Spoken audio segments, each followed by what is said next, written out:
Miss হবে না আপনার পছন্দের টিভি শো। দেখুন জি5 অ্যাপে একদম ফ্রি। কোন মেয়ে এসে ঢুকেছে ওই মিত্তির বাড়িতে? এসে বলিসনি কেন সে কথা? কি মতলব আঁটছেন ওই সুধাচরণ মিত্তির? দাদু যে আমার মাথায় একটা ছাদ দিয়েছে এই অনেক, আমার সব ঘরটার লাগবে না। এর জন্য কি বিশ্বাস এই বারান্দায় শোবে আর পাহারা দেবে। জাগতে রহো, জাগতে রহো। চুপ চুপ চুপ চুপ, কি করছিসটা কি? আরে শুনতে পাবে তো। উফ, উনি নাকি দারোয়ান হয়েছেন। এবার একটু পরে যখন মশা তুলে নিয়ে চলে যাবে তখন বুঝতে পারবি দারোয়ান কাকে বলে। নে নে, পাত পাত পাত পাত। সত্যি আমার কপালে জোটেও। ও দিদা, আবার কি হলো?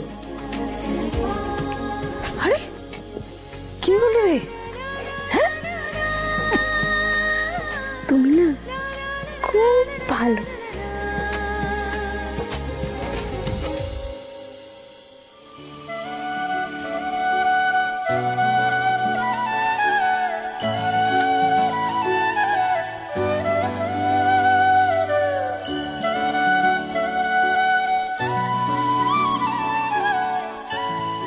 যা শুয়ে পড়।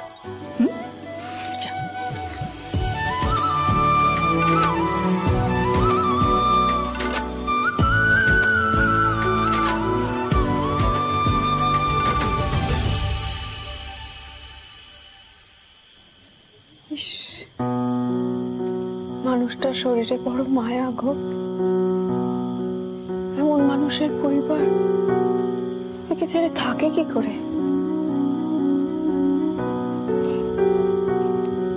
আমার যদি এমন একজন থাকতো, আমি তার গায়ে গন্ধ শুকিয়ে কাটিয়ে দিতাম।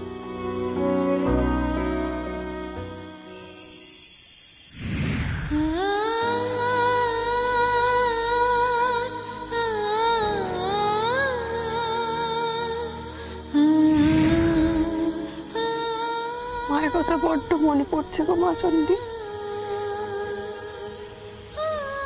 কবে যে মাকে নির্দোষ প্রমাণ করতে পারবো।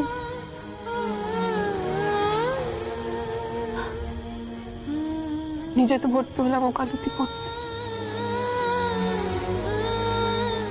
কে যে লেখাপড়ার খরচা দেবে, সেজন্য নাকি উকিল হয়ে বেরোবে, মাকে নির্দোষ প্রমাণ করবে, চিকিৎসা করাবে। উফ, মশাগুলো না দাদুর মতো খালি হুল ফোটায়। কেসটা খুব জটিল। না, সেটা টাঙাই। কতটুকু বলো দিতে পারি আলো, আরো বেশি মনে আসা। এভাবেই আমি নিভে নিভে জ্বলে দিয়ে যাব ভালোবাসা।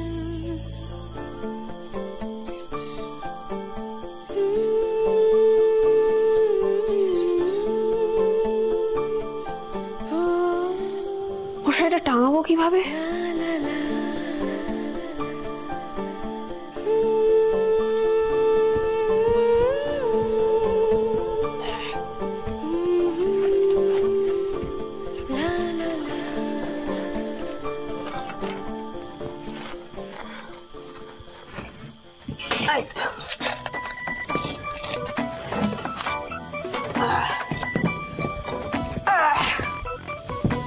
এইবার দেখ মশার দল, তোদের সবাইকে আমি দূর করব।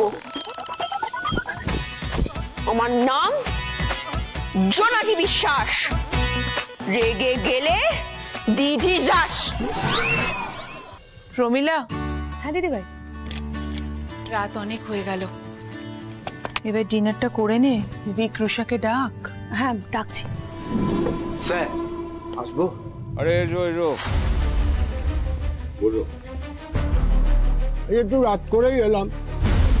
জানি আপনাদের বাড়িতে আজ একটা অনুষ্ঠান চলছে, কিন্তু না এসে তো পারলাম না অজয় বাবু।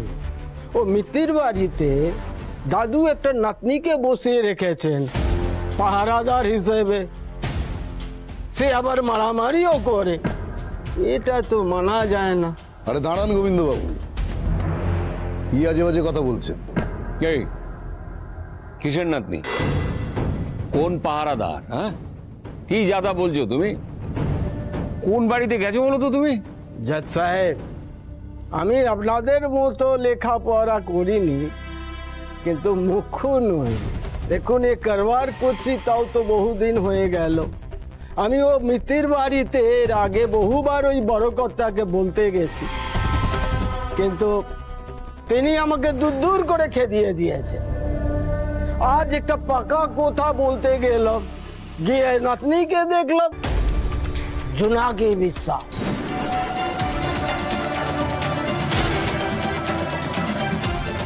বাবা, এসব কি কাণ্ড!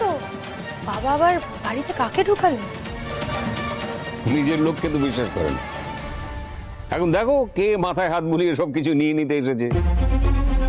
কিছু বলতে যাও, রক্ষা থাকবে না। একেবারে সেই ক্লাস 2 থেকে আমি কাকে ঠকিয়েছি, কার সঙ্গে জোট চুরি করেছি, সে সব টেনে আনবেন বাবা। আমি তোকে বলছি অত, বাবার না ভীমরতি ধরেছে, বুঝিয়ে কোনো লাভ নেই। যা করার জোর করে করতে হবে। বাবারা থাকেন ওখানে, জোর করে কি করবে?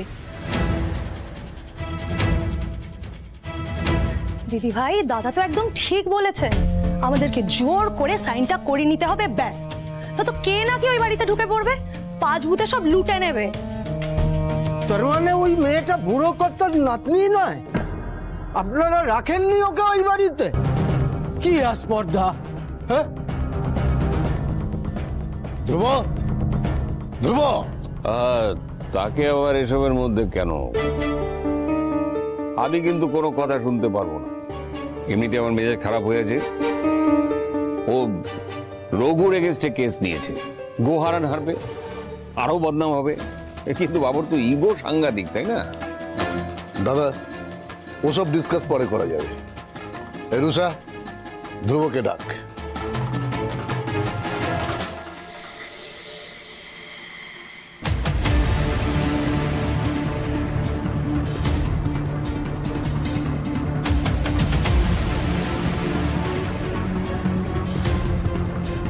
কি ব্যাপার মিসকা, হঠাৎ আমাকে ডাকাডাকি করা হচ্ছে কেন? তুই তো আজকে নীলমাধবপুর গিয়েছিলি পায়েস আনতে। মাঝে মধ্যেই তো যাস দাদু ঠাম্মার সঙ্গে ভালো সম্পর্ক বজায় রাখতে। তোমার এই কথাটা যদি ঠিক বলেও ধরে নেওয়া হয় মিসকা, তাহলে আমি জিজ্ঞাসা করছি, হঠাৎ আমাকে এখানে কেন ডাকাডাকি করা হচ্ছে? কোন মেয়ে এসে ঢুকেছ ওই মিত্তির বাড়িতে? এসে বলিসনি কেন সে কথা? কি মতলব আঁটছেন ওই সুধাচরণ মিত্তির? ছেলে মেয়েদের তার সম্পত্তি থেকে বঞ্চিত করবেন, তাই তো?